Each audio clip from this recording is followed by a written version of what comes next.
Just going to enjoy and watch you boys regain the trophy once again. India will face Australia in the final. Who, according to you, is slightly ahead?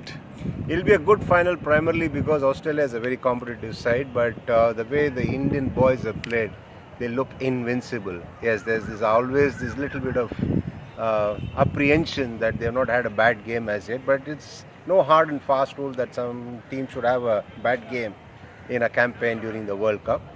They can always make it 11 out of 11. There's nothing to say that you can't do that. And given the way every piece has fallen into place as far as Team India is concerned, it's been terrific.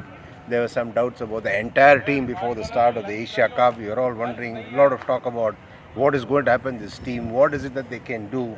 They don't look really settled, but gradually every piece of the puzzle has fallen in place. And even there was doubt about Rahul, there was doubt about Shreyas Iyer because of fitness reasons, not because of their form. So all of those things have absolutely evaporated, and with every passing match, every component of the side is putting its hand up and saying, yes, I'm there, don't worry. And all of them have contributed. It's not been restricted to just 2-3 guys. Normally in a campaign you will see 2-3 guys perform better than the rest, but here if you look at it, Rohit Sharma is obviously leading the way with that explosive batting at the top of the order, and Shubman Gill is obviously not far behind. He's also doing what he needs to do. And then of course Virat has always been a consistent batter for India. And the best part is that Shreyas Iyer is in top nick. We all were celebrating Virat's 50th 100, but Shreyas Iyer's 100 in no time should not be overlooked as well. As far as bowling is concerned, I can't remember a bowling attack apart from 85 when we won the WCC championships in Australia. I can't remember. And let's not also forget the 2019 campaign. I think that's one World Cup where we bowled out everybody. That's another campaign where the bowlers have done well. And after that, I think we've done extraordinarily well here. Not 2019, I think it's 2015. Whenever we've done well. So even the bowling unit is doing really well. So it's fantastic. Now, this is a side which hardly has any kind of gap in it, if you look at it. You look at it any department. Now, KL Rahul, for somebody who's just not considered as a regular keeper, full-time keeper, the catches that he's taken has been phenomenal to watch. And if you have something like that happening in a side, then I think that side is very difficult to beat. We have played in the 2007 World Cup under Dravid's captaincy. Now he is the coach. And what is the difference between that time and this time? 16 years of difference. A lot of things have changed. A lot of things were obviously different then. It unfortunately is something which will always be discussed, the 2007 World Cup, but it's nobody's fault. Sometimes, like I said some time ago, that everything has fallen into place. That time, nothing fell in place. So that's the reason that campaign was not as good as we would have expected it to be. But of course, this is what is the beauty about sport. When you think things have to happen, if they don't, when you least expect, everything will fall into place. And the important thing here is it's not something where we can just say, yes, everything is great now. I hope and I sincerely pray that everything stays in place on the day it matters for Team India.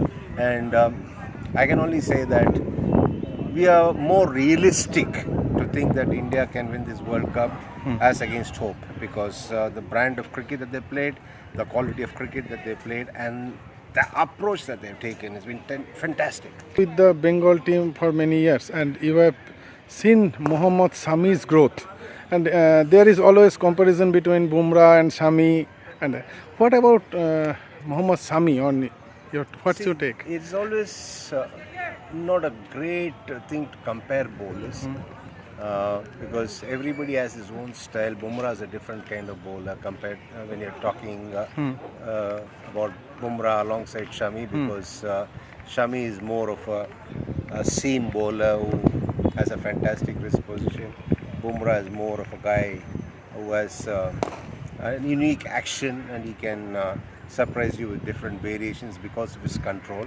But it's been proven that there's a place for everybody in the same side, and if they play together, we've seen the kind of damage that they can do to the opposition side. So India should consider itself lucky that they've been having some terrific bowlers in its lineup in the recent times. Captaincy is also important because no matter how good a side you have, somebody needs to handle that side, especially the captain is the one is expected to handle that side. And Rohit Sharma has done a grand job in not only being the guy who's leading the team from the front in terms of approach, in terms of taking the attack into the opposition camp, but he's also handled a highly talented side really well.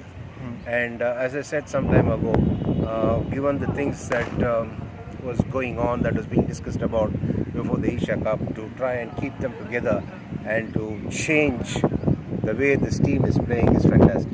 And is it the fact that Virat Kohli is batting fluently because he is not the captain right now? Because there is pressure of captaincy. It Virat affects. Kohli, like all of us, is a human being. Now he's not a machine. In a career which is spanning over a decade and a half, there will be some ups and downs. The only thing is that the standards that he set perhaps makes us think if he gets a 60, 70, it's a failure. So that is something perhaps you can say it's his own fault because of the high standards that he set. So otherwise I don't think it's mattered to him being a captain, because not that he stopped getting runs when he was a captain. He was getting runs, he was getting by the tons. So I don't think necessarily. It's just that sometimes we always are too particular or too curious, too eager to try and connect dots when there are no dots. You have seen many sides in World Cup, Indian sides. This current squad, is it little ahead of previous editions? Again, you can't compare sides of different generations because the challenges are different. The situations might have been different in terms of the way they could prepare, in terms of the way that the combination could be made. So there are a lot of things that come into play when a squad is picked, and especially if you're talking about a squad in different decades, there are a lot of factors that could be different, and it's only unfair. But as far as a team playing in a bossy manner, I think this is perhaps played the best. What about Australia in final? Because is it tough for India? You want it to be tough, isn't it? Because if you want to be the world champion, you want to be the best in the business. And I'm sure that is what even Team India would be wanting, to play the best in the business and then tell them, okay boys, you had a good game, but anyway, you were too good. What's your message for Team India ahead of the mega No final? message. I'm just going to enjoy and watch you boys regain the trophy once again.